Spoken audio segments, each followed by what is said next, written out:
Salut, bienvenue pour cette nouvelle petite parenthèse. Alors on va pas forcément causer de vélo cette fois-ci, on va causer plutôt aménagement de l'espace public.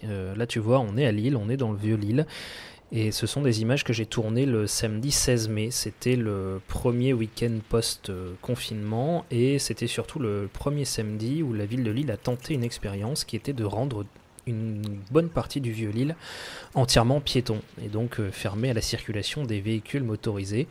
Et c'est quelque chose qui était réclamé depuis très longtemps par pas mal d'associations parce que tu vas voir l'aménagement dans ces endroits-là est assez étrange quand on y prête un peu attention. Alors tu vois, je t'ai mis un petit compteur en bas là. On va faire une petite expérience pendant que je me balade à vélo là. On va compter le nombre de places de stationnement qui sont disponibles dans les rues où je vais passer.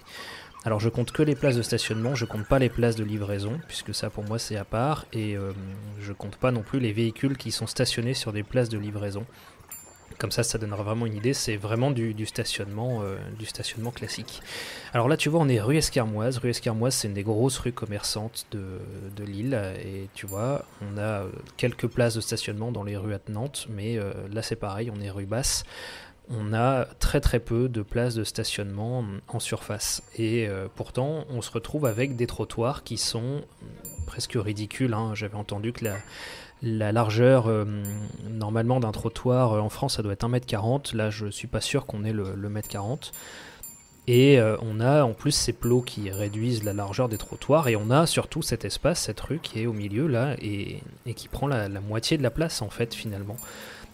Alors que, et tu vas t'en rendre compte, c'est un peu le souci dans ce genre de rue, c'est que comme il n'y a pas de stationnement et il y a même très peu d'entrées d'immeubles, en fait la circulation dans ces rues, c'est essentiellement du trafic de transit. C'est des gens qui sortent du centre-ville de Lille et qui passent par le vieux Lille en voiture et qui quittent la ville, ou bien qui viennent et qui veulent absolument se garer à 50 mètres de la boutique où ils doivent aller faire des courses et qui tournent en rond dans le vieux Lille, qui créent des bouchons et où on se retrouve donc avec toute cette place qui est occupée en temps normal par des voitures, souvent à l'arrêt, au feu, ou qui font la queue, et des piétons qui sont relégués sur les côtés. Là c'est pareil, on est rue de la Monnaie. Rue de la Monnaie, il y a énormément de boutiques comme tu peux voir, et on a la moitié de la place qui est prise normalement par les voitures. Et quand tu regardes là, la rue est fermée à la circulation, et on voit bien que les piétons là se réapproprient. Alors c'est assez intriguant parce que finalement ils sont pas, c'est le premier week-end, hein, donc faut peut-être le temps de s'habituer un peu, mais il y en a beaucoup qui sont encore sur les trottoirs et qui ont peut-être un peu de mal à se mettre sur la route, à comprendre que c'est vraiment piéton. Mais voilà, on est dans des espaces où et ben finalement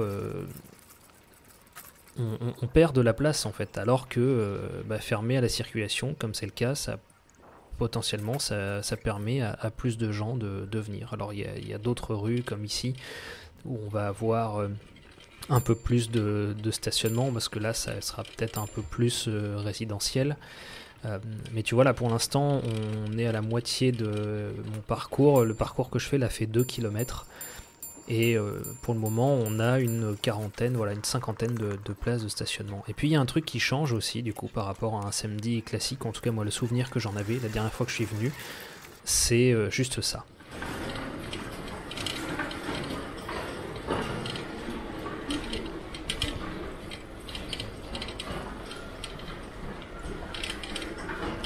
Il n'y a pas de bruit.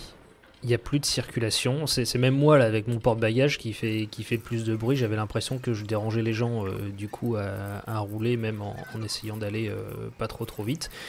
Et c'est un gros changement quand même, c'est-à-dire que voilà, on a supprimé du trafic automobile et on retrouve un cadre de vie où les gens voilà, se promènent, ils sont là en famille, il y a des enfants qui jouent dans la rue.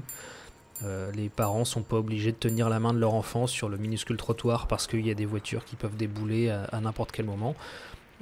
Finalement, on retrouve un endroit où on peut vivre et où on a envie d'aller, on a envie de se promener. Et c'est ça qui fait que les gens ensuite s'arrêtent, consomment, vont prendre un verre en terrasse parce qu'on n'est pas dérangé par le bruit. Voilà, là je sors de la zone piétonne, on va revenir un peu dans le centre-ville.